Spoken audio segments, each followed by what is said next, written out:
ನಮಸ್ತೆ ಸ್ನೇಹಿತರೆ, ಇವತ್ತು ನಾವು ಪ್ರಥಮ BA BCom ಕನ್ನಡ ಭಾಷಿಕದಲ್ಲಿ ನಾಟಕದ ಭಾಗಕ್ಕೆ ಬರೋಣ. ನಾಟಕದ ಭಾಗದಲ್ಲಿ ಆರಂಭದಲ್ಲಿರುವಂತಹ ನಾಟಕ ಹರಿಜನ್ವಾರ ನಾಟಕ. ಹರಿಜನ್ವಾರ ನಾಟಕವನ್ನು ಬರೆದವರು ಶ್ರೀರಂಗ ಅವರು. ಈ ಹರಿಜನ್ವಾರ ನಾಟಕದ ಸಂಪೂರ್ಣ ನಾಟಕದ ಕಥಾವಸ್ತು ಏನು, ನಾಟಕದ ವಿಶ್ಲೇಷಣೆ ಏನಿದೆ, ನಾಟಕದಲ್ಲಿ ಬರುವ ಪಾತ್ರಗಳ ಪರಿಚಯವನ್ನು ಹಾಗೆ ನಾಟಕದ ಸಾರಾಂಶವನ್ನು ಕೂಡ ತಿಳ್ಕೊಳ್ಳುವ. ಅದೇ ರೀತಿಯಲ್ಲಿ ತೆರೆಗಳು, ಮನೆ, ಟಿಂಗರ ಬುಡ್ಡಣ್ಣ ಈ 4 ನಾಟಕಗಳ ಬಗ್ಗೆ, 4 ನಾಟಕದಲ್ಲಿ ಬರುವ ಕಥೆಗಳ ಬಗ್ಗೆ ತಿಳ್ಕೊಳ್ಳುವ. ಈಗಾಗಲೇ ನಾನು ಹಳೆಯ ವಿಡಿಯೋದಲ್ಲಿ ಒಮ್ಮೆ ನಾಟಕದ ಹರಿಜನ್ವಾರ ನಾಟಕಗಳನ್ನು ಎಲ್ಲ ಮಾಡಿದ್ದೆ. ಆದರೆ ಕೆಲವೊಂದು ತೊಂದರೆಗಳಿಂದಾಗಿ ಅವುಗಳು ಅಷ್ಟಾಗಿ ಸರಿಯಾಗಿ ಬರಲಿಲ್ಲ ಎನ್ನುವಂತಹ ವಿಷಯ ನನ್ನ ಗಮನಕ್ಕೆ ಬಂದಿದೆ. ಅದು ನಿಮಗೆ ಯಾವುದೇ ರೀತಿಯ ತೊಂದರೆಯಾಗಬಾರ್ದು ಎನ್ನುವ ಕಾರಣದಿಂದ ಇವತ್ತು ನಾನು ಆರಂಭದಿಂದ ಆ ನಾಟಕದ ಎಲ್ಲ ನಾಟಕಗಳ ವಿವರಣೆಯನ್ನು ತಿಳಿಸ್ತಾ ಹೋಗ್ತೇನೆ ಸ್ನೇಹಿತರೆ. ಈ ಹರಿಜನ್ವಾರ ನಾಟಕದ ಕಥೆಯನ್ನು ಸರಿಯಾಗಿ ಒಮ್ಮೆ ನೀವು ತಿಳ್ಕೊಂಡ್ರೆ ಸಾಕು. ಅನಂತರದಲ್ಲಿ ಪರೀಕ್ಷೆ ಸಮಯದಲ್ಲಿ ಒಮ್ಮೆ ಕೇಳಿಕೊಂಡ್ರೆ ಸಾಕು. ಅದನ್ನು ನಿಮಗೆ ಬರೀಲಿಕ್ಕೆ ತುಂಬಾ ಸುಲಭ ಆಗ್ತದೆ, ಏನೂ ರೀತಿಯ ಕಷ್ಟ ಇಲ್ಲ. ಹರಿಜನ್ವಾರ ನಾಟಕದ ಕವಿಯ ಹೆಸರನ್ನು ಯಾವತ್ತೂ ನೆನಪಲ್ಲಿರಬೇಕು. ಹರಿಜನ್ವಾರ ಎನ್ನುವ ನಾಟಕವನ್ನು ಬರೆದವರು ಶ್ರೀರಂಗ. ಮೊದಲನೇದಾಗಿ ನಾವು ಈ ನಾಟಕದ ಆಕಾರವನ್ನು ನೋಡುವ.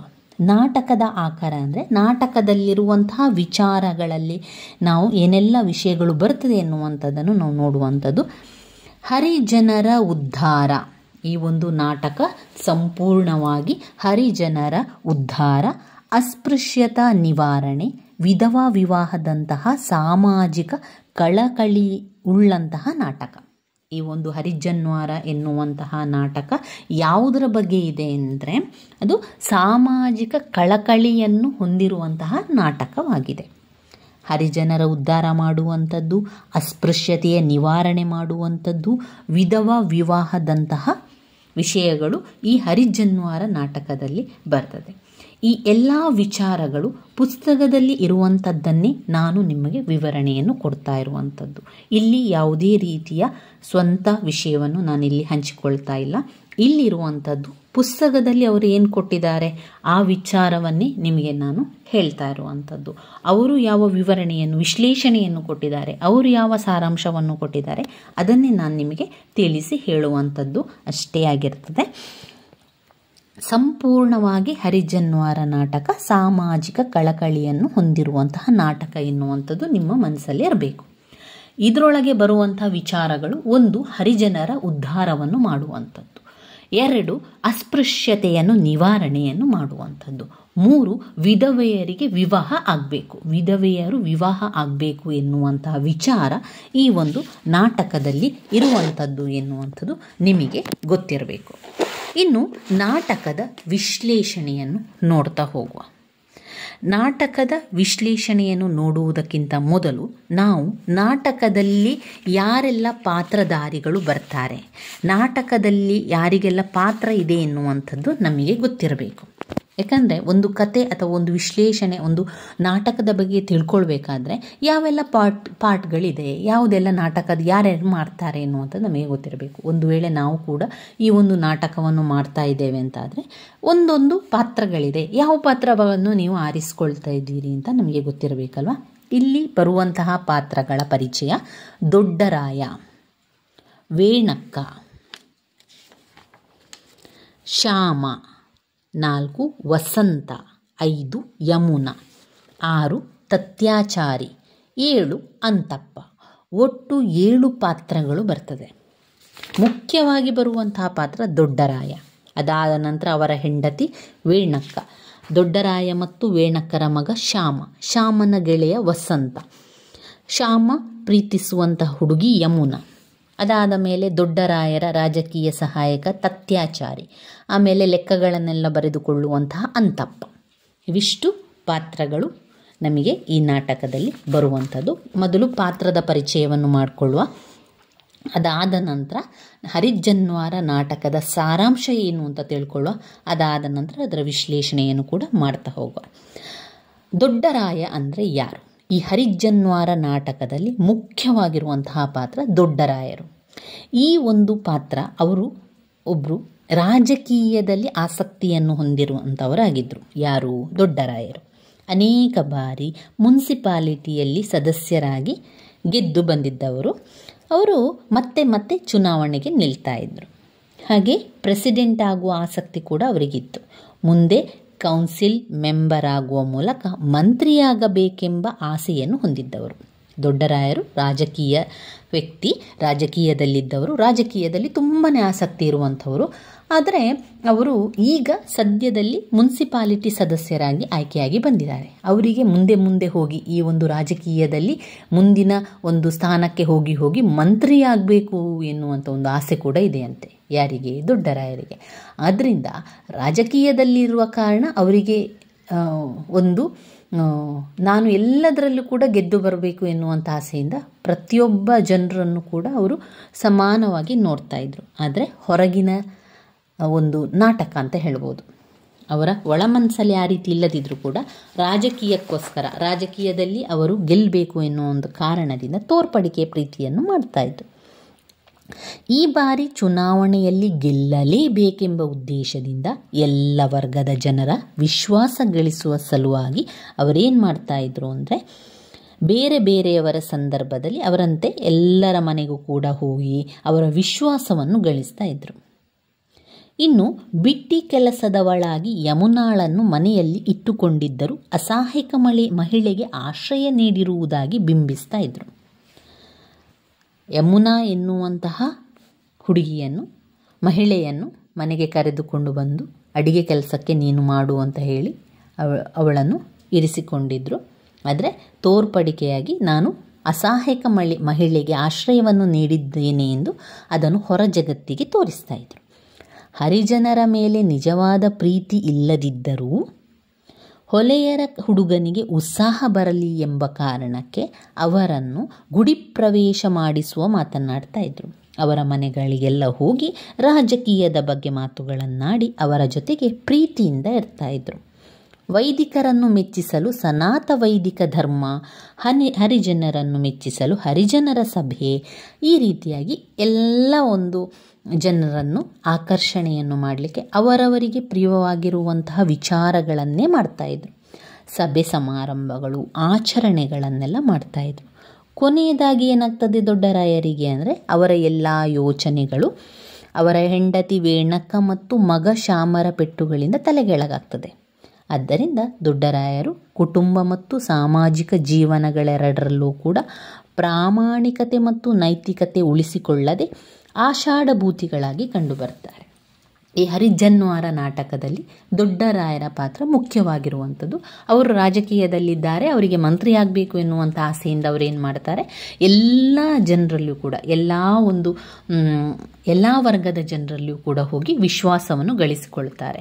ಅವರಿಗೆ ಬೇಕಾದ ಸಭೆ ಸಮಾರಂಭಗಳು, ಆಚರಣೆಗಳು, ಅವರಿಗೆ ಬೇಕಾದ ವೈದಿಕ ಕಾರ್ಯ ಇರ್ಬೋದು, ಎಲ್ಲ ಕಾರ್ಯಗಳನ್ನು ಮಾಡಿ ಬೇರೆ ಬೇರೆ ವರ್ಗದ ಜನರನ್ನು ಅವರ ಕಡೆಗೆ ಅವರು ಬರುವಂತೆ ಮಾಡ್ತಾರೆ. ಯಾಕೆಂದರೆ ರಾಜಕೀಯದಲ್ಲಿ ಅವರು ಗೆಲ್ಲಬೇಕು, ಪ್ರತಿಯೊಂದು ಚುನಾವಣೆಯಲ್ಲಿ ಗೆದ್ದು ಮುಂದೆ ಮುಂದೆ ಹೋಗಬೇಕು, ಮಂತ್ರಿ ಆಗಬೇಕು ಎನ್ನುವಂಥ ಆಸೆ. ಆದರೆ ಅದು ತೋರ್ಪಡಿಕೆಗೆ ಮಾತ್ರ. ಅವರಿಗೆ ಒಳ ಮನಸ್ಸಲ್ಲಿ ಆ ರೀತಿ ಇರಲಿಲ್ಲ. ಆಮೇಲೆ ಕುಟುಂಬ ಮತ್ತು ಸಾಮಾಜಿಕ ಜೀವನಗಳೆರಡರಲ್ಲೂ ಅವರು ಪ್ರಾಮಾಣಿಕರು ಅಂತ ತೋರಿಸ್ತಾ ಇದ್ರು. ಆದರೆ ಅದು ತೋರ್ಪಡಿಕೆ ಮಾತ್ರ ಆಗಿತ್ತು. ಅವರ ಹೆಂಡತಿ ವೇಣಕ್ಕ, ಒಬ್ಬನೇ ಒಬ್ಬ ಮಗ ಶ್ಯಾಮ. ಅವರು ಯಾವ ರೀತಿ ಇದ್ದರು ಅಂದರೆ, ಮುಂದಿನ ಒಂದು ಪಾತ್ರದ ಪರಿಚಯ ವೇಣಕ್ಕ. ವೇಣಕ್ಕ ಅಂದರೆ ಯಾರು? ದೊಡ್ಡರಾಯರ ಹೆಂಡತಿ ವೇಣಕ್ಕ. ಅವರು ಯಾವ ರೀತಿ ಇದ್ದರು? ದೊಡ್ಡರಾಯರ ಹೆಂಡತಿ ವೇಣಕ್ಕ, ಅವರಿಗೆ ಒಬ್ಬನೇ ಒಬ್ಬ ಮಗ ಶ್ಯಾಮ. ವೇಣಕ್ಕ ಸನಾತನ ಸಂಪ್ರದಾಯವಾದಿಯಾಗಿ ಸದಾ ಮಡಿಯಲ್ಲಿರುವವಳು. ಅಂದರೆ ತುಂಬ ಮೈಲಿಗೆ ಅಂತ ಕೆಲವರು ಇರ್ತಾರಲ್ಲ, ಅದೇ ರೀತಿ ಇಲ್ಲಿ ವೇಣಕ್ಕ ಕೂಡ ಸದಾ ಮೈಲಿಗೆ ಎನ್ನುವ ರೀತಿಯಲ್ಲಿ ಇದ್ದವರು. ತಮ್ಮ ಪತಿ ದೊಡ್ಡರಾಯರ ಕುಟುಂಬ ಮತ್ತು ಸಾರ್ವಜನಿಕ ಜೀವನದ ನಡವಳಿಕೆ ಕಂಡು ಬೇಸರ ಪಟ್ಟುಕೊಂಡಿದ್ದಾರೆ. ಯಮುನಾ ಎಂಬ ಅಡುಗೆಯವಳಿದ್ದರೂ ಅವಳು ವಿಧವೆಯಾದುದರಿಂದ ಅವಳು ಮಾಡಿದ ಅಡುಗೆಯನ್ನು ಊಟ ಮಾಡದೆ ತಾನೇ ಅಡುಗೆಯನ್ನು ಮಾಡಿಕೊಳ್ಳುತ್ತಾಳೆ. ಇಲ್ಲಿ ನೋಡಿ, ವೇಣಕ್ಕೆ ಯಾವ ರೀತಿ ಇರ್ತಾ ಇದ್ಲು ಅಂದರೆ, ಮೈಲಿಗೆ ಪ್ರತಿ ದಿವಸ ಕೂಡ ಮೈಲಿಗೆಯಿಂದಲೇ ಎಲ್ಲವನ್ನು ಕೂಡ ಅವರು ಮಾಡ್ತಾ ಇದ್ದದ್ದು. ಅವರಿಗೆ ತನ್ನ ಗಂಡ ದೊಡ್ಡರಾಯರು ಮಾಡುವಂತಹ ಸಮಾಜ ಸೇವೆ ಆಗಿರ್ಬೋದು, ಎಲ್ಲ ವರ್ಗದ ಜನರಲ್ಲಿ ಹೋಗಿ ಮಾತನಾಡುವಂಥದ್ದು, ಅವರ ಜೊತೆಗೆ ಇರುವಂಥದ್ದು, ಮತ್ತು ಅವರ ಒಂದು ಆಚಾರ ವಿಚಾರ ಆಗಿರ್ಬೋದು ವೇಣಕ್ಕನಿಗೆ ಹಿಡಿಸ್ತಾನೆ ಇರಲಿಲ್ಲ. ಸ್ವಲ್ಪನೂ ಕೂಡ ಅವರಿಗೆ ಇಷ್ಟ ಆಗ್ತಿರಲಿಲ್ಲ. ಆದರೂ ಕೂಡ ಮಾತನಾಡ್ತಿರಲಿಲ್ಲ. ತುಂಬ ಬೇಸರವನ್ನು ಪಟ್ಟುಕೊಳ್ತಾ ಇದ್ರು. ಅಷ್ಟೇ ಅಲ್ಲದೆ ಒಂದು ಅಸಹಾಯಕ ಮಹಿಳೆಗೆ ನಾನು ಸಹಾಯವನ್ನು ಮಾಡಿದ್ದೇನೆ ಎಂದು ಹೊರ ಜಗತ್ತಿಗೆ ಗೊತ್ತಾಗಲಿಕ್ಕೆ ಅಡಿಗೆ ಕೆಲಸಕ್ಕೆ ಯಮುನಾಳನ್ನು ಅವರು ದೊಡ್ಡರಾಯರು ನೇಮಕ ಮಾಡಿದಾಗ ವೇಣಕ್ಕನಿಗೆ ಅದು ಸ್ವಲ್ಪವೂ ಕೂಡ ಇಷ್ಟ ಇರಲಿಲ್ಲ. ಅಡಿಗೆ ಕೆಲಸವನ್ನು ಮಾಡ್ತಾ ಇದ್ರು ಕೂಡ ವೇಣಕ್ಕ ಅವರು ತಮ್ಮ ಅಡಿಗೆಯನ್ನು ತಾವೇ ತಯಾರಿಸಿ ತಿಂತಾಯಿದ್ರು. ಯಾಕಂದರೆ ಯಮುನಾ ಎನ್ನುವಂತಹ ಮಹಿಳೆ ವಿಧವೆಯಾಗಿದ್ದು, ವಿಧವೆ ಅಡಿಗೆ ಮಾಡಿದ್ದನ್ನು ನಾನು ತಿನ್ನಬಾರ್ದು ಎನ್ನುವ ಮಡಿಮೈಲಿಗೆಯ ಕಾರಣದಿಂದಾಗಿ ಇಲ್ಲಿ ವೇಣಕ್ಕ ಯಮುನಾ ಮಾಡಿದಂತಹ ಅಡಿಗೆಯನ್ನು ತಿಂತಾ ಇರಲಿಲ್ಲ. ವೇಣಕ್ಕನೇ ಸ್ವತಃ ಅಡಿಗೆಯನ್ನು ಮಾಡಿ ತಿಂತಾಯಿದ್ರು. ಈ ರೀತಿಯಾಗಿದ್ದಂತಹ ವೇಣಕ್ಕ ಮನೆಯಲ್ಲಿದ್ದ ಬಂಗಾರವನ್ನು ಅಡವಿಟ್ಟು ಚುನಾವಣೆ ಖರ್ಚು ಮಾಡಿದ ತನ್ನ ಪತಿಯ ನಿರ್ಧಾರವನ್ನು ವಿರೋಧಿಸುತ್ತಾರೆ. ಚುನಾವಣೆಗೆ ಸಿಕ್ಕಾಪಟ್ಟೆ ಹಣ ಬೇಕಾಗ್ತದೆ.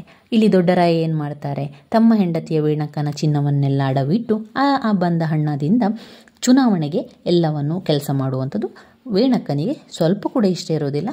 ಅವಳು ವಿರೋಧಿಸ್ತಾಳೆ. ಅಂತಪ್ಪ ದೊಡ್ಡರಾಯನಿಗೆ ಮಾಡುವ ಸಹಾಯ ವೇಣಕ್ಕಳಿಗೆ ವ್ಯರ್ಥವೆನ್ನಿಸುತ್ತದೆ. ಯಾಕಂದರೆ ಅಂತಪ್ಪ ಪ್ರಾಯ ಆಗಿರ್ತದೆ, ಕಣ್ಣು ಕೂಡ ಸರಿ ಕಾಣುವುದಿಲ್ಲ. ದೊಡ್ಡರಾಯನ ಒಂದು ಲೆಕ್ಕ ಕೆಲಸಗಳನ್ನೆಲ್ಲ ಮಾಡುವಂಥದ್ದು ಅದು ಕೂಡ ಅವಳಿಗೆ ಇಷ್ಟ ಆಗುವುದಿಲ್ಲ. ಇದರಿಂದಾಗಿ ಹೊರ ಜಗತ್ತಿಗೆ ವೇಣಕ್ಕ ಕಟ್ಟ ಸಂಪ್ರದಾಯಸ್ಥಳಂತೆ ಕಂಡು ಬಂದರೂ ಕೂಡ ಅವಳು ಹೃದಯವಂತೆ, ಅವಳು ಕರುಣಾಮಯಿ, ಸದೃದಯಾಗಿರ್ತಾಳೆ.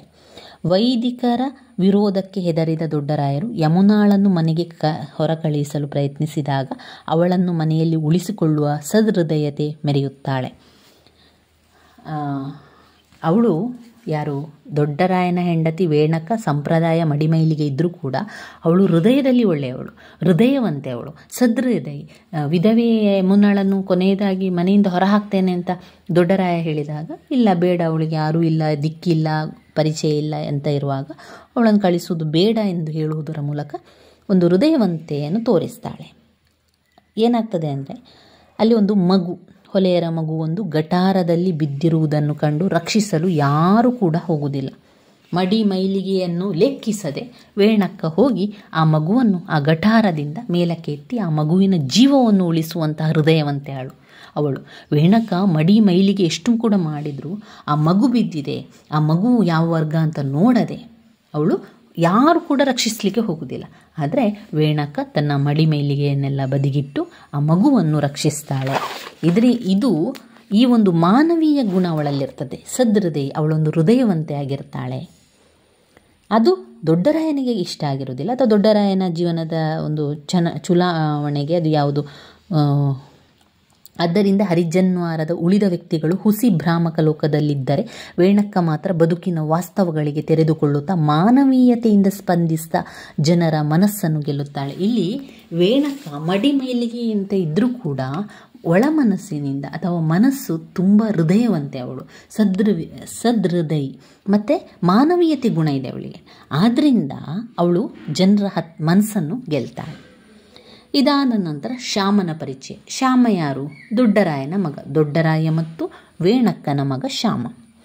ಈ ಶ್ಯಾಮ ಅಪ್ಪ ಸಮಾಜ ಸೇವೆಯನ್ನು ಮಾಡ್ತಾ ಇದ್ದಾರೆ, ನಾನು ಕೂಡ ಒಳ್ಳೆಯ ಕೆಲಸಗಳನ್ನು ಮಾಡ್ತಾ ಹೋಗಬೇಕು ಅಂತ ತಿಳ್ಕೊಳ್ತಾನೆ. ಆದರೆ ದೊಡ್ಡರಾಯನು ತೋರ್ಪಡಿಕೆಗೆ ಮಾತ್ರ ಮಾಡ್ತಾ ಇರುವಂಥದ್ದು ಅವನಿಗೆ ಗೊತ್ತಿರೋದಿಲ್ಲ. ಅವನು ಅದನ್ನು ಪ್ರಾಮಾಣಿಕವಾಗಿ ನಂಬಿ ಅಪ್ಪ ಒಳ್ಳೆಯ ಕೆಲಸಗಳನ್ನು ಮಾಡ್ತಾ ಇದ್ದಾನೆ, ನಾನು ಒಳ್ಳೆಯ ಕೆಲಸಗಳನ್ನು ಮಾಡಬೇಕು ಅಂತ ಇದ್ದಂತಹ ಶ್ಯಾಮನು ಮನೆಗೆ ಅಡುಗೆ ಕೆಲಸಕ್ಕೆಂದು ಸೇರಿಸಿದಂತಹ ಮಹಿಳೆಯನ್ನು ಶ್ಯಾಮ ಪ್ರೀತಿಸ್ತಾನೆ.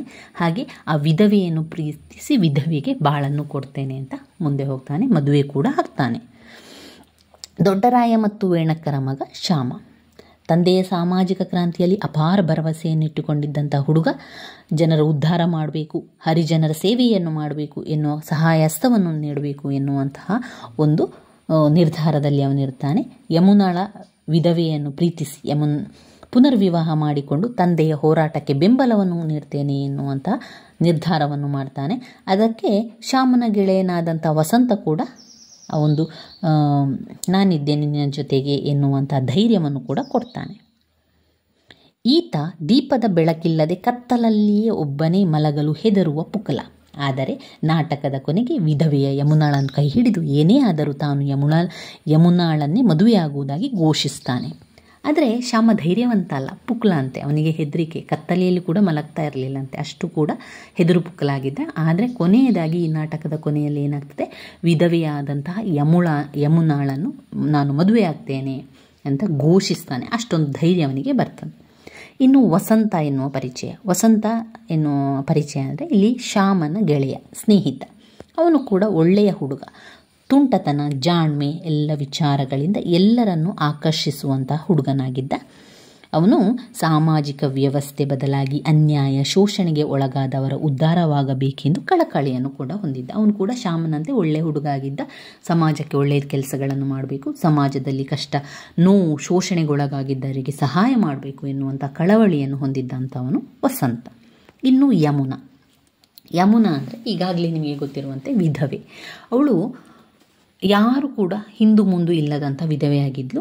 ದೊಡ್ಡರಾಯರು ಏನು ಮಾಡ್ತಾರೆ, ನನ್ನ ರಾಜಕೀಯಕ್ಕೆ ಸಹಾಯ ಆಗಲಿ ಎಂದ ಕಾರಣದಿಂದಾಗಿ ಅಸಹಾಯಕಳಾದ ಮಹಿಳೆಗೆ ನಾನು ಸಹಾಯವನ್ನು ಮಾಡ್ತೇನೆ ಅಂತ ಸಮಾಜದ ಎದುರು ತೋರಿಸಿ ಮನೆಗೆ ಕರೆದುಕೊಂಡು ಬಂದು, ನೀನು ಅಡಿಗೆ ಕೆಲಸಕ್ಕೆ ಇರು, ನೀನು ಅಡಿಗೆಯನ್ನು ಮಾಡ್ತಾ ಇರು ಅಂತ ಹೇಳಿ ಮನೆಯಲ್ಲಿ ಅಡಿಗೆ ಕೆಲಸವನ್ನು ಕೊಡ್ತಾನೆ. ಯಮುನಾ ವಿಧವೆ. ಈಕೆಗೆ ತನ್ನ ಜಾತಿ, ಕುಲ, ಗೋತ್ರ ಒಂದು ಕೂಡ ಗೊತ್ತಿಲ್ಲ, ಏನು ಕೂಡ ಗೊತ್ತಿರಲಿಲ್ಲ. ಬ್ರಾಹ್ಮಣರು ತನ್ನನ್ನು ಮುಟ್ಟಿಸಿಕೊಳ್ಳುವುದಿಲ್ಲ, ತಾನು ಹೊಲೆಯರ ಏರಬೇಕೆಂದು ಭಾವಿಸುತ್ತಾಳೆ. ಇನ್ನು ಪ್ರತಿ ದಿವಸ ಊಟದ ಅಡಿಗೆ ಕೆಲಸಗಳನ್ನೆಲ್ಲ ಮಾಡ್ತಾಳೆ. ಯಾವ ಸಂಬಳವನ್ನು ನಿರೀಕ್ಷಿಸದೆ ಅವರು ನೀಡುವ ಊಟಕ್ಕೆ ಪ್ರತಿಯಾಗಿ ರಾಯರ ಮನೆಯಲ್ಲಿ ಅಡಿಗೆ ಕೆಲಸವನ್ನು ಮಾಡಿಕೊಂಡು ಇರುವಂಥವಳು. ಕೊನೆಯದಾಗಿ ಶ್ಯಾಮನು ಯಮುನಾಳನ್ನು ಇಷ್ಟಪಡ್ತಾನೆ, ಹಾಗೆ ವಿಧವೆಯನ್ನು ವಿವಾಹ ಆಗ್ತೇನೆ ಅಂತ ಹೊರಡ್ತಾನೆ. ಒಟ್ಟಿನಲ್ಲಿ ಯಮುನಾ ಒಬ್ಬಳು ಶೋಷಿತ ಮಹಿಳೆ, ಸಾಂಪ್ರದಾಯಿಕ ಕಟ್ಟುಪಾಡುಗಳಿಂದ ಮುಕ್ತಳಾಗಿ ಹೊಸ ಬದುಕಿಗೆ ಕಾಲಿರಿಸುವವಳು. ಶ್ಯಾಮನಿಂದ ಇವಳಿಗೆ ಒಂದು ಹೊಸ ಬದುಕು ಸಿಗ್ತದೆ. ಇನ್ನು ಉಳಿದಿರುವ 2 ಪಾತ್ರಧಾರಿಗಳು ಅಂದರೆ ತತ್ಯಾಚಾರಿ ಮತ್ತು ಅಂತಪ್ಪ. ತತ್ಯಾಚಾರಿ ದೊಡ್ಡರಾಯರ ರಾಜಕೀಯ ಸಹಾಯಕ, ಎಲ್ಲ ರೀತಿಯ ಸಹಾಯವನ್ನು ಮಾಡುವಂಥದ್ದು. ರಾಜಕೀಯಕ್ಕೆ ಸಂಬಂಧಪಟ್ಟಂತೆ ಒಂದು ಎಲೆಕ್ಷನ್ ನಿಲ್ಲುವಾಗ ಅದರ ಯಾರಿಗೆಲ್ಲ ಹೇಳಬೇಕು, ಎಲ್ಲರನ್ನು ಭೇಟಿಯಾಗುವಂಥದ್ದು, ಆ ಎಲ್ಲ ಕೆಲಸಗಳನ್ನು ಮಾಡ್ತಾ ಇದ್ದವು ತತ್ಯಾಚಾರಿ. ಬೇರೆ ಬೇರೆ ಜಾತಿ ಧರ್ಮಕ್ಕೆ ಸೇರಿದವರನ್ನು ಭೇಟಿಯಾಗಿ ಅವರನ್ನು ಮಾತನಾಡಿ ಮತವನ್ನು ಹಾಕುವಂತೆ ಹೇಳುವಂಥದ್ದು. ಆ ಕಾರಣಕ್ಕಾಗಿ ಎಷ್ಟೋ ಸಂಪ್ರದಾಯಸ್ಥ ಬ್ರಾಹ್ಮಣರಿಂದ ಅವಹೇಳನಕ್ಕೂ ಕೂಡ ಒಳಗಾಗಿದ್ದಾನೆ. ಯಾಕಂದರೆ ಇವನೊಬ್ಬ ಸಂಪ್ರದಾಯಸ್ಥ ಬ್ರಾಹ್ಮಣನಾಗಿದ್ದರೂ ಕೂಡ ಉಂಡಾಡಿಗ ಅಂತ ಇತ್ತು. ಇನ್ನು ಅಂತಪ್ಪ ಯಾರು ಅಂದರೆ ದೊಡ್ಡರಾಯರ ಲೆಕ್ಕಗಳನ್ನೆಲ್ಲ ಬರೀತಿದ್ದ ಕಾರಕೂರ ಅಥವಾ ಕಾರಣಿಕನಾಗಿದ್ದ. ಅವನೊಬ್ಬ ವಯೋವೃದ್ಧ, ಪ್ರಾಯ ಆಗಿತ್ತು, ಅವನಿಗೆ ಅಷ್ಟು ಕಣ್ಣು ಕೂಡ ಕಾಣ್ತಾ ಇರಲಿಲ್ಲ, ಸರಿಯಾಗಿ ಬರೀಲಿ ಕೂಡ ಆಗ್ತಾ ಇರಲಿಲ್ಲ. ಇದರಿಂದ ದೊಡ್ಡರಾಯನ ಹೆಂಡತಿ ವೇಣಕ್ಕ ಕೂಡ ಹೇಳ್ತಾ ಇದ್ಲು, ಅವನನ್ನು ಕೆಲಸಕ್ಕೆ ಇಟ್ಟುಕೊಳ್ಳೋದು ವ್ಯರ್ಥ, ಏನು ಪ್ರಯೋಜನ ಎನ್ನುವಂಥ ಒಂದು ಮಾತುಗಳನ್ನು ಆಡ್ತಾ ಇದ್ದಾಗ ಅವನಿಗೆ ತುಂಬ ದುಃಖ ಕೂಡ ಆಗ್ತದೆ. ಈತ ಕೂಡ ಸನಾತನ ಸಂಪ್ರದಾಯವಾದಿಯಾಗಿ ಕೂಡ ಅವನು ಸಂಪ್ರದಾಯದಲ್ಲಿ ಇದ್ದ. ತತ್ಯಾಚಾರಿ ಮತ್ತು ವಸಂತರ ಜಗಳವನ್ನು ಸರಿಪಡಿಸಿ ಒಂದು ಮಾಡಲು ಪ್ರಯತ್ನಿಸ್ತಾನೆ. ತತ್ಯಾಚಾರಿ ಮತ್ತು ವಸಂತರ ನಡುವೆ ಜಗಳ ಕೂಡ ಆದಾಗ ಅದನ್ನು ಸರಿ ಮಾಡ್ತಾನೆ. ವೇಣಕ್ಕ ಗಟಾರದಲ್ಲಿ ಬಿದ್ದಿದ್ದ ಹೊಲೆಯರ ಕೂಸನ್ನು ಎತ್ತುವುದು ಈತನಿಗೂ ಸರಿ ಕಾಣದು. ಈ 2 ಘಟನೆಗಳಿಂದ ರಾಯರ ಚುನಾವಣೆಯ ಮೇಲಾಗುವ ಪರಿಣಾಮವನ್ನು ಭಾವಿಸಿ ಮುಂದೇನು ಮಾಡುವುದೆಂದು ಚಿಂತಾಕ್ರಾಂತರಾಗುತ್ತಾರೆ. ಇಲ್ಲಿ ಅಂತಪ್ಪ ಮತ್ತು ತತ್ಯಾಚಾರಿ ದೊಡ್ಡರಾಯರ ಸಹಾಯಕರಾಗಿ ಕೆಲಸವನ್ನು ಮಾಡ್ತಾ ಇರ್ತಾರೆ. ಇವಿಷ್ಟು ಯಾರೆಲ್ಲ ಇದ್ದಾರೆ, ಇವರೆಲ್ಲರೂ ಕೂಡ ನಾಟಕದ ಪಾತ್ರಧಾರಿಗಳು. ದೊಡ್ಡರಾಯ, ವೇಣಕ್ಕ, ಶ್ಯಾಮ, ವಸಂತ, ಯಮುನಾ, ತತ್ಯಾಚಾರಿ, ಅಂತಪ್ಪ. ಈಗ ನಿಮಗೆ ಈ ಒಂದು ಹರಿಜನ್ವಾರ ನಾಟಕದ ಒಂದು ಕಾಲುವಾಸಿ ವಿಷಯ ನಿಮಗೆ ಅರ್ಥ ಆಯಿತು. ಏನೆಲ್ಲ ಆಗಿರ್ಬೋದು ಎನ್ನುವಂಥ ಊಹೆಯನ್ನು ಮಾಡುವಷ್ಟು ನಮಗೆ ಪಾತ್ರಗಳನ್ನು ಗೊತ್ತಾದಾಗ ನಮಗೆ ಅರ್ಥ ಆಗ್ತದೆ. ಇನ್ನು ಈ ನಾಟಕದ ಸಾರಾಂಶವನ್ನು ಹೇಳ್ತಾ ಹೋಗ್ತೇನೆ, ಅರ್ಥ ಮಾಡಿಕೊಂಡು ಕೇಳ್ತಾ ಹೋಗಿ. ಭಾರತದ ರಾಜಕೀಯ, ಸಾಮಾಜಿಕ, ಆರ್ಥಿಕ ಸ್ಥಿತಿಗಳ ಪರಿವರ್ತನೆಯ ಕಾಲದಲ್ಲಿ ಈ ನಾಟಕ ರಚನೆಯಾಗಿರ್ತದೆ. ಶ್ರೀರಂಗರು ಬರೆದಿರುವ ಈ ನಾಟಕವು ಮೇಲು ಜಾತಿ, ಕೀಳು ಜಾತಿ, ಮುಂದುವರಿದವರು, ಹಿಂದುಳಿದವರು, ಶಿಕ್ಷಿತರು, ಅಶಿಕ್ಷಿತರು, ಸತ್ಯ, ಸುಳ್ಳು, ಇರುವಿಕೆ, ತೋರಿಕೆ ಮೊದಲಾದ ವೈರುಧ್ಯಗಳನ್ನು ಬರವಣಿಗೆಯ ಮೂಲಕ ಸಮಾಜಕ್ಕೆ ತಿಳಿಸುವ ಪ್ರಾಮಾಣಿಕ ಪ್ರಯತ್ನವನ್ನು ಕೂಡ ಮಾಡ್ತಾರೆ. ಈ ಹರಿಜನ್ವಾರ ನಾಟಕದಲ್ಲಿ ವಿಧವಾ ವಿವಾಹಕ್ಕಿರುವ ತೊಡಕುಗಳು, ನೈತಿಕ ದಿವಾಳಿತನ, ಅಸ್ಪೃಶ್ಯತೆಯಂತಹ ಸಮಸ್ಯೆಗಳನ್ನು ಚಿತ್ರಿಸುವುದು ಹರಿಜನ್ವಾರ ನಾಟಕದ ಪ್ರಧಾನ ಉದ್ದೇಶವಾಗಿತ್ತು. ಯಮುನಾ ಮತ್ತು ಶ್ಯಾಮ ನೇರವಾಗಿ ಈ ಸಮಸ್ಯೆ ಮತ್ತು ಪರಿಹಾರಗಳನ್ನು ಪ್ರತಿನಿಧಿಸುವ ಪಾತ್ರಗಳು. ನಾಟಕದ ಆರಂಭದ ವೇಳೆಗೆ ವಿಧವೆ ಯಮುನಾ ಅಡಿಗೆಯ ಕೆಲಸದವಳಾಗಿ ದೊಡ್ಡರಾಯನ ಮನೆಯಲ್ಲಿ ಸೇರುತ್ತಾಳೆ. ಈಕೆಯ ವೈಧವ್ಯದ ಕಾರಣ ನಾಟಕದ ವ್ಯಾಪ್ತಿಯಲ್ಲಿ ಚಿತ್ರಿತವಾಗಿಲ್ಲ. ತಾನು ಯಾವ ಜಾತಿಗೆ ಸೇರಿದವಳೆಂಬುದು ಅವಳಿಗೆ ಗೊತ್ತಿಲ್ಲ. ಆದರೆ ಸಮಾಜದ ಮೇಲ್ವರ್ಗದವರು ಇವಳನ್ನು ಮುಟ್ಟಿಸಿಕೊಳ್ಳುವುದಿಲ್ಲ. ಜೊತೆಗೆ ಎಲ್ಲರೂ ಈಕೆಯ ಬಹಳ ಕೀಳು ದೃಷ್ಟಿಯಲ್ಲಿ ನೋಡುತ್ತಿದ್ದರು. ಬದುಕಲು ಬೇರೆ ಮಾರ್ಗಗಳಿಲ್ಲದೆ ಆ ವೇಳೆಗಾಗಿ ಅವರು ಹೊಲೆಯರನ್ನು ಗುಡಿಗೆ ಪ್ರವೇಶಿಸುವುದು, ಹರಿಜನೋದ್ಧಾರ, ಹರಿಜನರ ವಾರದಂತಹ ಸಾಮಾಜಿಕ ಸುಧಾರಣಾ ಕೆಲಸಗಳಲ್ಲಿ ದೊಡ್ಡರಾಯರು ತುಂಬಾ ಹೆಸರುವಾಸಿಯಾಗಿದ್ದರು. ಅವರ ಆಶ್ರಯವನ್ನು ಕೇಳಿ ರಾಯರ ಮನೆ ಸೇರಿದ್ದಾಳೆ. ರಾಯರು ಹೊರಗೆ ಮಹಿಳೆಯರ ಬಗ್ಗೆ, ಅವರ ಪ್ರಗತಿ, ಅವರ ಸಮಾನತೆಯ ಬಗ್ಗೆ ಸಾಮಾಜಿಕ ಕಳಕಳಿಯನ್ನು ಭಾಷಣವನ್ನು ಕೂಡ ಮಾಡ್ತಾರೆ. ಯಮುನಾಳನ್ನು ಅವಳು ಅನಾಥಳು, ವಿಧವೆ, ಆದ್ದರಿಂದ ನಾನು ಅವಳಿಗೆ ಆಶ್ರಯವನ್ನು ನೀಡಿದ್ದೇನೆ. ಒಂದು ಹೊತ್ತಿನ ಊಟ ಹಾಕಿದರೆ ಇಡೀ ದಿನ ಬಿಟ್ಟಿ ಕೆಲಸ ಮಾಡುತ್ತಾಳೆ ಎಂಬ ಸ್ವಾರ್ಥ ಕೂಡ ಅವರ ಮನಸ್ಸಲ್ಲಿತ್ತು. ಆದರೆ ರಾಯರ ಮಗ ಶ್ಯಾಮ ತನ್ನ ತಂದೆಯ ಒಳ ಮನಸ್ಸನ್ನು ಅರಿಯದೆ ಹೊರ ಮಾತುಗಳನ್ನೇ ಸತ್ಯವೆಂದು ನಂಬಿ ಅವಳನ್ನು ಪ್ರೀತಿಸ್ತಾನೆ.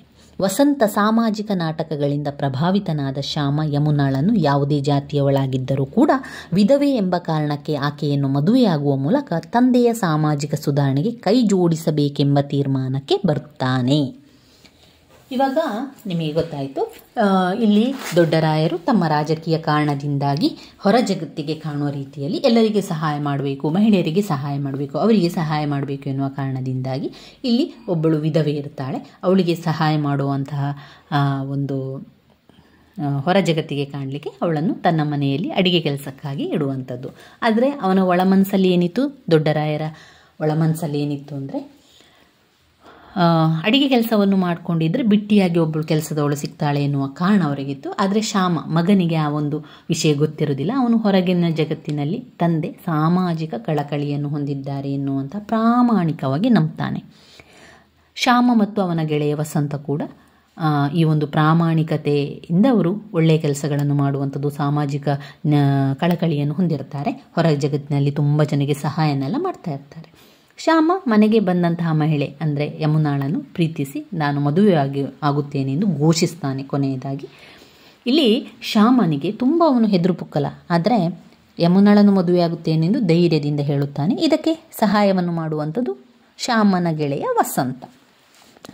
ಇನ್ನು ಇಷ್ಟೆಲ್ಲ ಆಯಿತು. ತಾಯಿ ವೇಣಕ್ಕ, ತಂದೆ ದೊಡ್ಡರಾಯರಿಗೆ ಯಮುನಾಳನ್ನು ವಿವಾಹವಾಗಲು ಖಂಡಿತ ಕೂಡ ಅವರಿಬ್ಬರು ಕೂಡ ಒಪ್ಪಲಿಲ್ಲ. ಆದರೆ ತಾಯಿ ವೇಣಕ್ಕ ಯಮುನಾಳ ಬಗ್ಗೆ ಮಾನವೀಯ ಕನಿಕರ ಉಳ್ಳವಳಾಗಿದ್ದರೂ ಕೂಡ ಸಂಪ್ರದಾಯ ಮಡಿ ಮನಸ್ಥಿತಿಯವಳಾದ್ದರಿಂದ ತನ್ನ ಮಗ ಅನ್ಯ ಜಾತಿಗೆ ಸೇರಿದ ವಿಧವೆಯನ್ನು ಮದುವೆಯಾಗಲು ಒಪ್ಪುತ್ತಿರಲಿಲ್ಲ. ಹಾಗೆ ದೊಡ್ಡರಾಯರು ಈ ವಿವಾಹಕ್ಕೆ ಸಮ್ಮತಿಸ್ತಿರಲಿಲ್ಲ. ಆದರೆ ಶ್ಯಾಮನು ಯಾರ ಮಾತನ್ನು ಕೂಡ ಕೇಳದೆ ಮದುವೆಯಾಗ್ತೇನೆ ಅಂತ ಘೋಷಣೆಯನ್ನು ಕೂಡ ಮಾಡ್ತಾನೆ. ಶ್ಯಾಮನ ಈ ಒಂದು ತೀರ್ಮಾನ ಹುಂಬುತನದಂತೆ ಕಂಡರೂ ಕೂಡ ಒಂದು ಅನ್ಯಾಯ, ಅಧರ್ಮದಿಂದ ಕೂಡಿದ ಸಾಮಾಜಿಕ ಪರಿಸ್ಥಿತಿ ಬದಲಾಗಬೇಕಾದರೆ ಶ್ಯಾಮನಂಥವರು ಯಮುನಾಳಂತಳ ವಿಧವೆಗೆ ಬಾಳು ಕೊಡುವುದರಲ್ಲಿ ಮಾನವೀಯತೆಯನ್ನು ಗುರುತಿಸುತ್ತಾರೆ. ಆದ್ದರಿಂದ ಅಂತರ್ಜಾತಿ ಮತ್ತು ವಿಧವಾ ವಿವಾಹವನ್ನು ಒಂದು ಸಾಮಾಜಿಕ ಮೌಲ್ಯವಾಗಿ ಶ್ರೀರಂಗರು ಸ್ವಾತಂತ್ರ್ಯ ಪೂರ್ವದಲ್ಲಿಯೇ ಯೋಜಿಸಿರುವುದು ಅವರ ಸಾಮಾಜಿಕ ಬದ್ಧತೆಯನ್ನು ಇಲ್ಲಿ ಸೂಚಿಸುತ್ತದೆ. ಇನ್ನೇನಾಗ್ತದೆ ಅಂದರೆ ದೊಡ್ಡರಾಯರು ಹರಿಜನರ ಉದ್ಧಾರದ ಮಾತುಗಳನ್ನಾಡುವುದು, ಹರಿಜನರ ಅನ್ನು ಆಚರಿಸುವುದು, ಯಮುನಾಳಂಥ ವಿಧವೆಗೆ ಆಶ್ರಯ ನೀಡಿರುವುದು, ಮುಸಲ್ಮಾನನ ನಬೀಸಾಗೆ ಸ್ನೇಹ ಬೆಳೆಸುವುದು ಕೇವಲ ತನ್ನ ರಾಜಕೀಯ ಅಸ್ತಿತ್ವ ಕಂಡುಕೊಳ್ಳುವ ಸಲುವಾಗಿ ಹೊರತು ಅವರನ್ನು ಅವರಿವರ ಸ್ಥಿತಿಯಲ್ಲಿ ಪ್ರಾಮಾಣಿಕವಾಗಿ ಪ್ರೀತಿಸುವುದಾಗಿರಲಿಲ್ಲ. ಅವರು ಯಾವತ್ತೂ ಪ್ರಾಮಾಣಿಕವಾಗಿ ಪ್ರೀತಿಸಲಿಲ್ಲ. ಕೇವಲ ರಾಜಕೀಯ ಒಂದು ಕಾರಣಕ್ಕೋಸ್ಕರ, ರಾಜಕೀಯದಲ್ಲಿ ಗೆದ್ದು ಬರಬೇಕು ಎನ್ನುವ ಕಾರಣದಿಂದ ಈ ರೀತಿಯೆಲ್ಲ ಮಾಡ್ತಾಯಿದ್ರು. ಯಮುನಾಳನ್ನು ಮನೆಯಲ್ಲಿಟ್ಟುಕೊಂಡಿರುವುದು ಒಬ್ಬ ಬಿಟ್ಟಿಯಾಳು ಸಿಕ್ಕಿದಳು ಎಂಬ ಕಾರಣದಿಂದಾಗಿ ಹೊರತು ನೊಂದ ಅಸಹಾಯಕ ಹೆಣ್ಣು ಎಂಬ ಕಾರಣಕ್ಕಾಗಿ ಅಲ್ಲ. ಮುಸಲ್ಮಾನ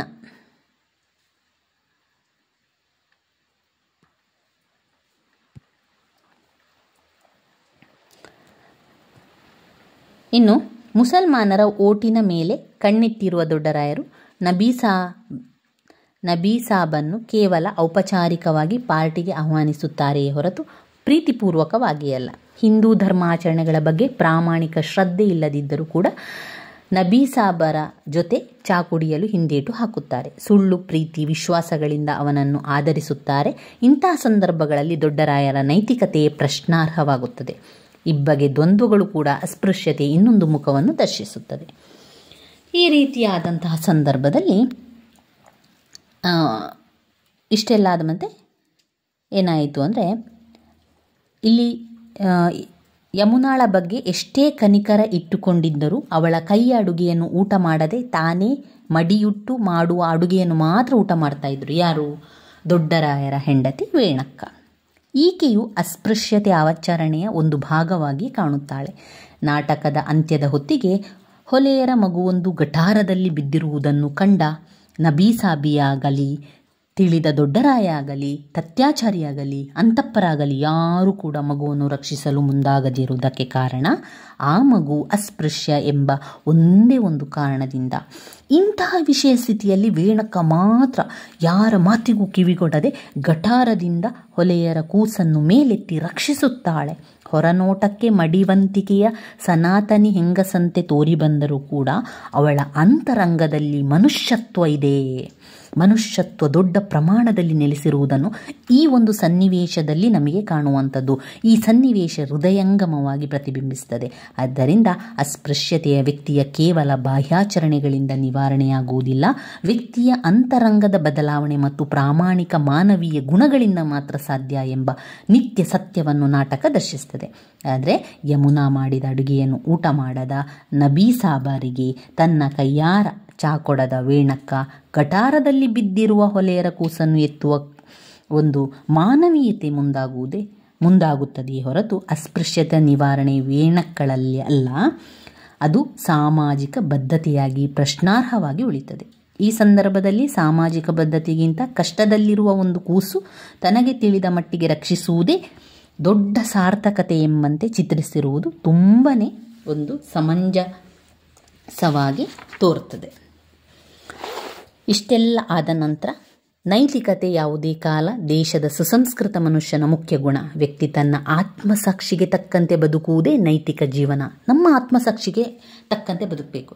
ಯಾರೇ ಆಗಲಿ ನಮ್ಮ ಆತ್ಮಸಾಕ್ಷಿ ಏನು ಹೇಳ್ತದೆ ಅದರಂತೆ ನಾವು ಬದುಕಬೇಕು. ಇನ್ನೊಬ್ಬರು ಹೇಳಿದ ಮಾತುಗಳನ್ನಾಗಲಿ ಬೇರೆಯವರು ಹೇಳಿದ ಮಾತುಗಳನ್ನಾಗಿ ಕೇಳುವಂಥದ್ದಲ್ಲ. ನಮ್ಮ ಆತ್ಮಸಾಕ್ಷಿಗೆ ತಕ್ಕಂತೆ ನಾವು ಬದುಕುವಂಥದ್ದು ನಾವು ರೂಢಿಸಿಕೊಳ್ಬೇಕು.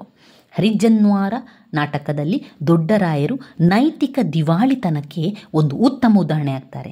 ನಬೀಸಾಬರು ಮತ್ತು ವೇಣಕ್ಕರಂತೆ ಅವರವರ ಧರ್ಮಾಚರಣೆಗಳಲ್ಲಿ ಪೂರ್ಣ ಶ್ರದ್ಧೆ ಉಳ್ಳವರೂ ಅಲ್ಲ. ಅಸಹಾಯಕತೆಯಿಂದ ನೊಂದು ಬಂದವರಿಗೆ ಕೈಲಾದ ಸಹಾಯವನ್ನು ನೀಡುವ ವೇಣಕ್ಕನಂತೆ ಮಾನವೀಯವೂ ಪ್ರಾಮಾಣಿಕವೂ ಆದ ಕಳಕಳಿ ಉಳ್ಳವರೂ ಅಲ್ಲ. ತನ್ನ ಸ್ವಾರ್ಥ ಅಸ್ತಿತ್ವದ ಸಲುವಾಗಿ ಸಮಾಜದ ಮುಗ್ಧ ಜನರನ್ನು ವಂಚಿಸುವ ದೊಡ್ಡರಾಯರಲ್ಲಿ ನೈತಿಕತೆ ಮರೀಚಿಕೆಯಾಗಿದೆ. ಬದಲಾವಣೆ ಮೊದಲಾದ ವಿಷಯಗಳನ್ನು ಕುರಿತು ಸಾಮಾಜಿಕ ನಾಟಕ ಬರೆಯುವ ವಸಂತ ತನಗೆ ಹೆಣ್ಣು ಕೊಟ್ಟ ಮಾವನಿಗೆ ಕನಿಷ್ಠ ಗೌರವವನ್ನು ತೋರಿಸದಿರುವುದು, ಕೈ ಹಿಡಿದ ಹೆಂಡತಿಯನ್ನು ಬಿಟ್ಟು ಮಾತನ್ನೇ ಬಂಡವಾಳ ಮಾಡಿಕೊಂಡು ತತ್ಯಾಚಾರಿ ಅಂತಪ್ಪರಂತಹ ಹಿರಿಯರನ್ನು ತನ್ನ ಚೇಳಿನ ಕೊಂಡಿಯಂತಹ ನಾಲಗೆಯಿಂದ ಚುಚ್ಚುತ್ತಾ ಅಲ್ಲಿ ಇಲ್ಲಿ ಕಾಲೆಳೆಯುವುದು, ತನ್ನ ವಿಚಾರಗಳ ಸಕಾರಕ್ಕೆ ಶಾಮನಂತಹ ಹುಂಬು ಆದರ್ಶವಾದಿಯನ್ನು ಪ್ರಚೋದಿಸುವುದು ಇತ್ಯಾದಿ ವರ್ತನೆಗಳ ಮೂಲಕ ವಸಂತ ಎಷ್ಟೇ ಆಧುನಿಕನಂತೆ, ವಿಚಾರವಂತನಂತೆ, ಮಾನವತಾವಾದಿಯಂತೆ ತೋರಿಬಂದರೂ ಇವನ ಮಾತು, ಅವನ ನಡವಳಿಕೆ ನೈತಿಕವಾಗಿ ಪ್ರಶ್ನಾರ್ಹವಾಗಿ ಉಳಿತದೆ. ಇಲ್ಲಿ ನಾವು ನೋಡ್ಬೋದು, ಶಾಮನ ಗೆಳೆಯ ವಸಂತ ಅವನೇನು ಮಾಡ್ತಾನೆ ಅಂದರೆ, ವಸಂತನ ಬಗ್ಗೆ ಕೇಳಿದಾಗ ಇಲ್ಲಿ ನೀವು ನೋಡ್ಬೋದು, ವಸಂತ ಕತೆ ನಾಟಕಗಳನ್ನೆಲ್ಲ ಬರೀತಾನೆ. ತನ್ನ ಹೆಣ್ಣು ಕೊಟ್ಟ ಮಾವನಿಗೆ ಗೌರವವನ್ನು ಕೂಡ ಕೊಡೋದಿಲ್ಲ. ಹೆಣ್ಣು ಕೊಟ್ಟ ಮಾವ ಅಂದರೆ ನಮ್ಮ ತಂದೆಯ ಸಮಾನ, ಆ ಒಂದು ಮಾವನಿಗೆ ಗೌರವವನ್ನು ಕೊಡದಿರುವುದು. ಆಮೇಲೆ ತನ್ನ ಹೆಂಡತಿಯನ್ನು ಬಿಟ್ಟು ಮಾತನ್ನೇ ಬಂಡವಾಳ ಮಾಡಿಕೊಂಡಿರುವಂಥದ್ದು. ಇಲ್ಲಿ ವಸಂತನ ಗುಣ ಯಾವ ರೀತಿ ಇತ್ತು ಅಂದರೆ, ಹೆಂಡತಿಯನ್ನು ಕೈ ಬಿಟ್ಟಿದ್ದಾನೆ, ಹೆಣ್ಣು ಕೊಟ್ಟ ಮಾವನವನಿಗೆ ಗೌರವವನ್ನು ಕೂಡ ಕೊಡ್ತಾ ಇಲ್ಲ. ಇನ್ನು ತತ್ಯಾಚಾರಿ ಅಂತಪ್ಪರಂಥ ಹಿರಿಯರನ್ನು ನೋಡಿದರೆ ಅವರು ಅವರವರ ಒಂದು ಕೆಲಸ ಕಾರ್ಯಗಳಲ್ಲಿರುವಂಥದ್ದು ಚುಚ್ಚು ಮಾತುಗಳನ್ನಾಡ್ತಾ ಚುಚ್ಚುತ್ತಾ ಅಲ್ಲಿ ಇಲ್ಲಿ ಕಾಲೆಳೆಯುವಂಥ ಕೆಲಸಗಳನ್ನು ಮಾಡುವಂಥದ್ದನ್ನು ನಾವಿಲ್ಲಿ ಕಾಣ್ಬೋದು.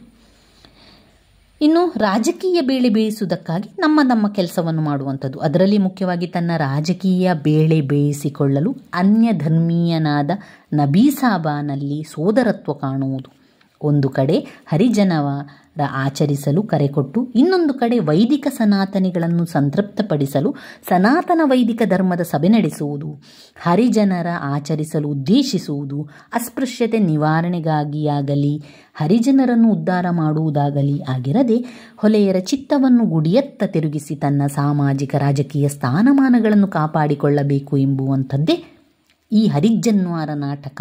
ಇಂಥದ್ದೊಂದು ಪ್ರಶ್ನೆಯನ್ನು ಎತ್ತುವುದರ ಜೊತೆಗೆ ನೈತಿಕ ದಿವಾಳಿತನ ವ್ಯಕ್ತಿ ಮತ್ತು ಸಮಾಜದ ಅಂಧಪಥಕ್ಕೆ ಕಾರಣವಾಗುತ್ತದೆ ಹೊರತು ಉದ್ಧಾರವಾಗುವುದಿಲ್ಲ ಎಂಬ ಸಂದೇಶವನ್ನು ನಾಟಕದಲ್ಲಿ ಮುಖ್ಯವಾಗಿ ದೊಡ್ಡರಾಯರ ಪಾತ್ರದ ಮೂಲಕ ನೀಡುತ್ತದೆ. ಎಷ್ಟೇ ರಾಜಕೀಯ ಮತ್ತು ಸಾಮಾಜಿಕ ತಂತ್ರಗಳನ್ನು ಹೆಣೆದರೂ ಕೊನೆಗೆ ದೊಡ್ಡರಾಯನ ಆಸೆ ಫಲಿಸುವುದೇ ಇಲ್ಲ. ತಾನೊಂದು ಬಗೆದರೆ ದೈವ ಒಂದು ಬಗೆಯುವುದು ಎಂಬಂತೆ ದೊಡ್ಡರಾಯರ ರಾಜಕೀಯ ಸೋಲಿನ ಸುಳಿವು ಕಾಣಿಸ್ತದೆ. ಅವರಿಗೆ ಸೋಲಾಗ್ತದೆ. ಗಠಾರದಲ್ಲಿ ಬಿದ್ದಿದ್ದ ಹೊಲೆಯರ ಕೂಸನ್ನು ಕೈಮುಟ್ಟಿ ಎತ್ತಿರುವ ವೇಣಕ್ಕನನ್ನು, ವಿಧವೆಯಾಗಿರುವ ಯಮುನಾಳನ್ನು ಮದುವೆಯಾಗುವುದಾಗಿ ಕೈ ಹಿಡಿದು ಬರುತ್ತಿರುವ ಶಾಮನನ್ನು ಸನಾತನಿಗಳು ನೋಡಿರುವುದರಿಂದ ದೊಡ್ಡರಾಯರ ರಾಜಕೀಯದ ಆಸೆ ಫಲಿಸದಿರುವುದು ಕಾಣ್ತದೆ. ಆ ಮೂಲಕ ಜಯ ನೈತಿಕತೆಗೆ ಹೊರತು ಸುಳ್ಳು, ವಂಚನೆ, ಆಷಾಢಭೂತಿಗಳಿಗಲ್ಲ ಎಂಬ ಸಂದೇಶವನ್ನು ಹರಿಜನ್ವಾರ ನಾಟಕದಲ್ಲಿ ಶ್ರೀರಂಗರವರು ನಮಗೆ ತೋರಿಸ್ತಾ ಇದ್ದಾರೆ. ಈ ಹರಿಜನ್ವಾರ ನಾಟಕದಲ್ಲಿ ಬರುವಂತಹ ಕಠಿಣ ಪದಗಳ ಅರ್ಥಗಳಲ್ಲಿ ಮುಖ್ಯವಾಗಿರುವಂಥದ್ದು ಕಂದೀಲು, ಲಾಟೀನು, ಆದರ, ಪ್ರೀತಿ, ದವಾನಲ, ಬೆಂಕಿ, ಗಾವಿಳ, ದಡ್ಡ, ಗಟಾರ ಅಂದರೆ ಚರಂಡಿ. ಇಲ್ಲಿ ಬಂದಿರುವಂತಹ ಸಂದರ್ಭ ಸ್ವಾರಸ್ಯದ ಪ್ರಶ್ನೆಗಳನ್ನು ನೋಡಿಕೊಳ್ಳಿ. ತುಂಬಾ ಮುಖ್ಯವಾಗಿರುವಂತಹ ಒಂದು ಪ್ರಶ್ನೆ, ಜನಿವಾರ ಮಾಡೋ ದಂಧೆ ಬೆಳೀತಪ್ಪ, ಜನಿವಾರವನ್ನು ಮಾಡುವ ದಂಧೆ ಬೆಳೀತಪ್ಪ ಎನ್ನುವಂತಹ ಸಂದರ್ಭ ಸ್ವಾರಸ್ಯವನ್ನು ತಿಳಿಬೇಕು. ಇದನ್ನು ಇನ್ನು ಪಾಠದ ಪಾತ್ರವನ್ನು ನೋಡಿದೆವು, ಸಾರಾಂಶವನ್ನು ನೋಡಿದೆವು, ಹಾಗೆ ವಿಶ್ಲೇಷಣೆಯನ್ನು ಅದರ ಜೊತೆಗೆ ಕೂಡ ತಿಳ್ಕೊಂಡಿದ್ದೇವೆ. ಅದರ ವಿಶ್ಲೇಷಣೆ ಪುಟ ಸಂಖ್ಯೆ 180ರಲ್ಲಿದೆ ನೋಡಿ. ಅದೇ ವಿಶ್ಲೇಷಣೆ ಸ್ವಲ್ಪ ದೊಡ್ಡದಾಗಿದೆ ಸ್ನೇಹಿತರೆ. ಇದು ನಿಮಗೆ ಸಮಯವಿದ್ದರೆ ಇದನ್ನೆಲ್ಲವನ್ನು ಕೂಡ ಓದ್ತಾ ಹೋಗಿ. ಇದರಲ್ಲಿ ಸಂಪೂರ್ಣವಾಗಿ ಅದನ್ನು ಬಿಡಿಸಿ ಪ್ರತಿಯೊಂದು ವಿಚಾರವನ್ನು ಕೂಡ ಇದರಲ್ಲಿ ಕೊಟ್ಟಿರುವಂಥದ್ದನ್ನು ಕಾಣ್ಬೋದು. ಇದನ್ನು ಒಂದು ಅದರ ಸಂಪೂರ್ಣ ವಿಶ್ಲೇಷಣೆಯನ್ನು ಓದಲಿಕ್ಕೆ ನಮಗೆ ಒಂದು 1/4 ಗಂಟೆ ಆದರೂ ಕೂಡ ಬೇಕಾಗ್ತದೆ. ಸಮಯ ಇದ್ದರೆ ಅದನ್ನು ನೋಡ್ಕೊಳ್ಳಿ. ಇಷ್ಟು ಗೊತ್ತಿದ್ರೆ ಸಾಕು ನಿಮಗೆ. ಈಗ ಹರಿಜನ್ವಾರ ನಾಟಕದಲ್ಲಿ ಪಾತ್ರಧಾರಿಗಳು ಯಾರೆಲ್ಲ, ಆ ಪಾತ್ರಧಾರಿಗಳು ಏನೆಲ್ಲ ವಿಚಾರವನ್ನು ಮಾಡ್ತಾ ಇದ್ದಾರೆ, ಅವರವರ ಪಾತ್ರದಲ್ಲಿ ಏನೆಲ್ಲ ಬರ್ತದೆ ಎನ್ನುವಂಥ ವಿಚಾರ ನಿಮಗೆ ಗೊತ್ತಿದ್ದರೆ ಅದನ್ನೇ ಬರಿತಾ ಹೋಗಿ. 15 ಅಂಕಕ್ಕೆ ಬಂದಾಗ 3ರಿಂದ 4 ಪುಟದಷ್ಟು, 4 ಪುಟದಷ್ಟಾಗುವಷ್ಟು, 10 ಅಂಕಕ್ಕೆ ಬಂದಾಗ 3ರಿಂದ 4 ಪುಟದಷ್ಟು ಬರೀರಿ. 15 ಅಂಕಕ್ಕೆ ಬಂದಾಗ ನೀವು ಇದರಲ್ಲಿ 4ರಿಂದ 5 ಪುಟದಷ್ಟಾದರೂ ಬರಿಬೇಕು. ಈ ರೀತಿಯಾಗಿ ಬರಿತಾ ಹೋದರೆ ಆಯಿತು ಸ್ನೇಹಿತರೆ. ಇದು ಸಂಪೂರ್ಣ ನಾಟಕ ಇದರಲ್ಲಿ ಬರ್ತದೆ, ಹರಿಜನ್ವಾರ ನಾಟಕ. ಇನ್ನು ಮುಂದಿನ ವಿಡಿಯೋದಲ್ಲಿ ನಾವು ತೆರೆಗಳು ನಾಟಕದ ಬಗ್ಗೆ ಸಂಪೂರ್ಣವಾಗಿ ತಿಳ್ಕೊಳ್ಳುವ ಸ್ನೇಹಿತರೆ. ನನ್ನ ವಿಡಿಯೋಸ್ ಎಲ್ಲ ನಿಮಗೆ ಇಷ್ಟ ಆಗಿದ್ದರೆ ಲೈಕ್ ಕೊಡಿ, ಶೇರ್ ಮಾಡಿ, ಸಬ್ಸ್ಕ್ರೈಬ್ ಮಾಡಲಿಕ್ಕೆ ಮರಿಬೇಡಿ ಸ್ನೇಹಿತರೆ. ಧನ್ಯವಾದಗಳು.